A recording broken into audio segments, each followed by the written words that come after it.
Allez, correction de cet exercice. On considère la courbe C d'équation cartésienne y est égal à moins ln2 cosinus x pour x dans l'intervalle 0 pi sur 2 exclu. Première question, déterminer une représentation paramétrique de la développée C1 de la courbe C. Alors, première chose, c'est facile de trouver une représentation paramétrique quand on connaît l'équation cartésienne. Maintenant qu'on a une représentation paramétrique pour la courbe C, on va calculer x' de t et y' de t.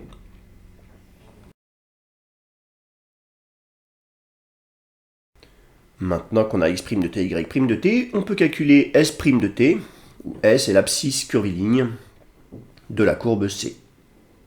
Donc s' de t au carré, c'est x' de t au carré plus y' de t au carré. S' de t carré, c'est 1 sur cos carré de t, qui est positif.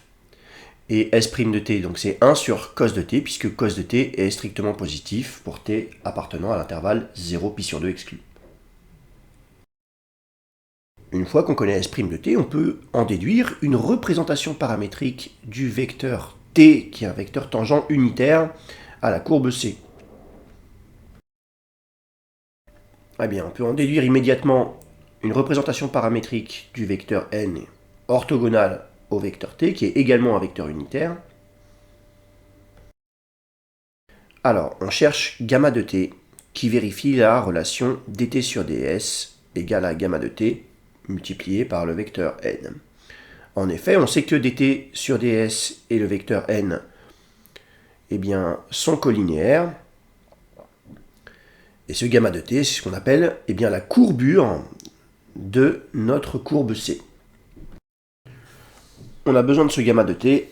Ce qu'on peut faire dans un premier temps, c'est calculer une représentation paramétrique du vecteur dt sur dt. Voilà, on dérive simplement les coordonnées du vecteur t. Et donc dt sur dt, c'est égal à dt sur ds multiplié par ds sur dt. Et ça, on connaît. dt sur ds est égal à gamma de t multiplié par n. Et ds sur dt, c'est 1 sur cosinus de t. On n'a plus qu'à réduire n fois 1 sur cos de t. Ce qui nous permet d'avoir gamma de t égale à cos de t. Gamma de t n'est jamais nul pour t entre 0 et pi sur 2 exclu. Ça signifie que la courbe est dite birégulière. Le rayon de courbure, c'est 1 sur phi de t, donc 1 sur cos de t.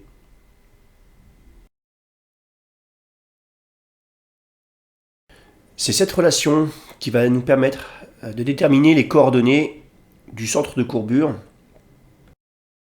C de t. Donc on a tout ce qu'il faut pour calculer les coordonnées de C de t. On n'a plus qu'à effectuer les calculs.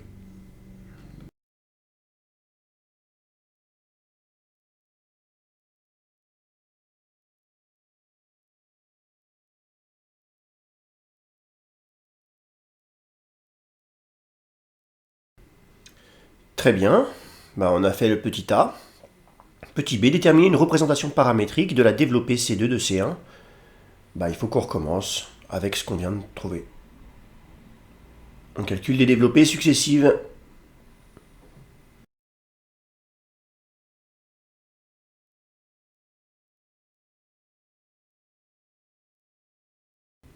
Allez, c'est parti. Je vous laisse faire les calculs pour vérifier.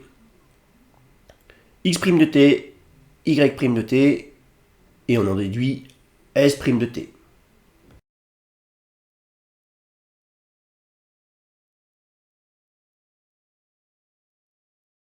Je rappelle que 1 sur cos carré de t, ça nous donne 1 plus tan carré de t. On en déduit donc immédiatement S' de t au carré. C'est tan carré de t plus tan de t puissance 4. Après simplification, on obtient S' de t au carré est égal à sinus de t au carré divisé par cosinus de t puissance 4.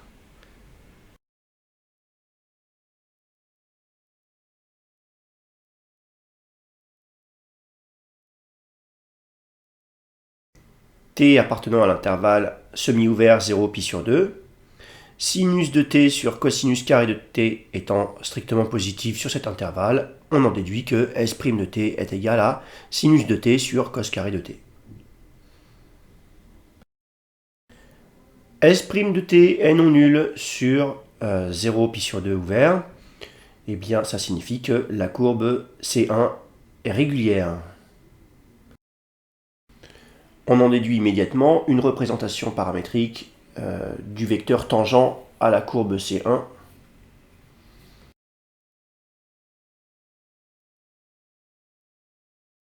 Après simplification, on obtient moins sinus de t en abscisse et cosinus de t en ordonnée. Allez, on dérive le vecteur t par rapport à t. Le vecteur normal, lui, il va avoir pour représentation paramétrique moins cosinus de t moins sinus de t.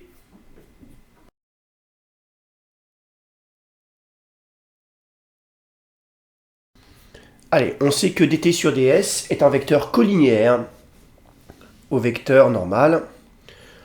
Donc on repart de dt sur dt. C'est égal à dt sur ds fois ds sur dt. C'est égal à oméga de t multiplié par le vecteur n. Et S' de t, je rappelle que c'est sinus de t sur cos carré de t. Allez, on remplace par ce qu'on connaît. Et on n'a plus qu'à identifier gamma de t.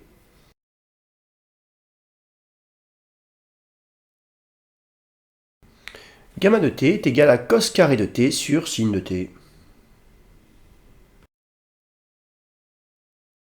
Le rayon de courbure, c'est l'inverse de gamma de t.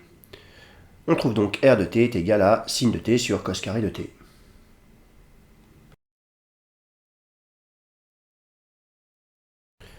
Il ne reste plus qu'à faire le calcul pour obtenir la représentation paramétrique de la développée de la courbe C1.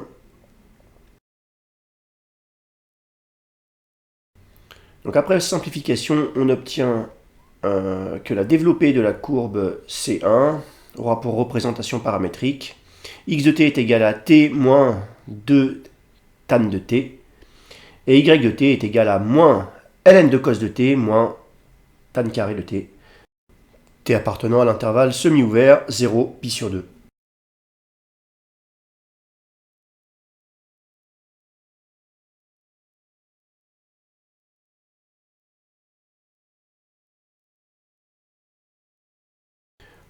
Pour illustrer le fait que la développée d'une courbe est l'enveloppe des normales à la courbe.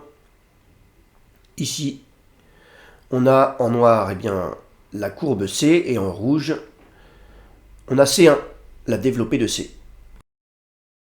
Donc si on trace la tangente AC en un point A et qu'on trace la perpendiculaire à cette tangente en ce point A, la droite en pointillé ici va être une tangente à la développée donc AC1.